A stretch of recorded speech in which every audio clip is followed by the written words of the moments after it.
In this video, we will learn about social forestry.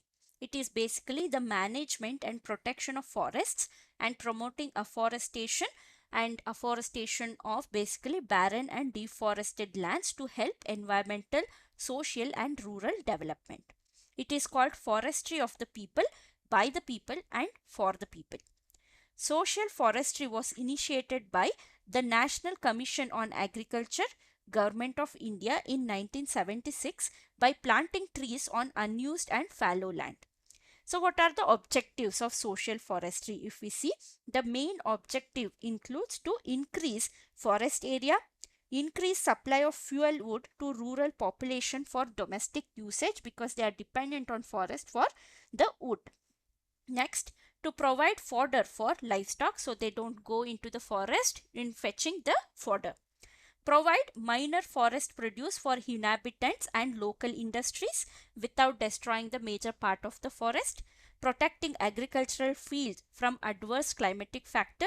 Preventing soil erosion. By planting trees, the roots will hold the soil, so it will prevent soil erosion.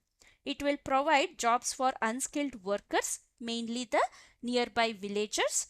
Rehabilitation of fallow land and wasteland. Increasing the natural beauty and create recreational forest for the benefits of rural and urban population, raise their standards of living and improve quality of life.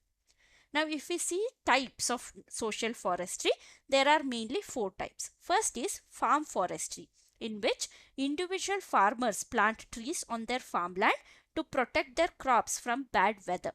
So, if they are growing a small cereal crop, they can plant the trees all around the acre so that the wind will not affect the plants.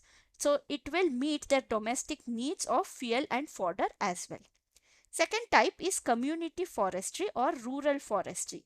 It is basically raising trees on community land. The seedlings and fertilizers are provided by the government and communities will take care of it. It is a joint venture.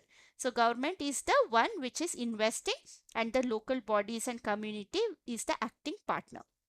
Next, we have extension forestry or urban forestry.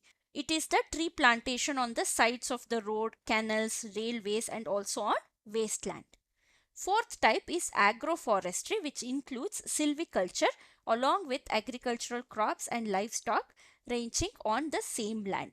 So this is the most sustainable use of land to obtain maximum yield by combining food crops with forest trees and livestock with maximum utilization of the even patches of the waste land. Now, if we see the case study, so there is regeneration of sal trees, which is a case study that was done in West Bengal. So it is an example of people's participation in the management of forest. In 1972, the West Bengal Forest Department realized its failure in reviving the degraded sal forest in southwestern district of the state. So the failure was due to mainly, first is the traditional methods of surveillance and government policies did not work well. So that led to the clashes between forest officials and villagers. Second, the forest and land related conflicts also added to the tension in the region. This fueled the militant peasant movement led by Naxalites. Now, because of this reason, they had to take a back and rethink about their policies. Now, the far-sighted forest officer, that is A.K. Banerjee, changed the strategy. He involved the local villagers in protection of 1,272 hectares of badly degraded sal forest.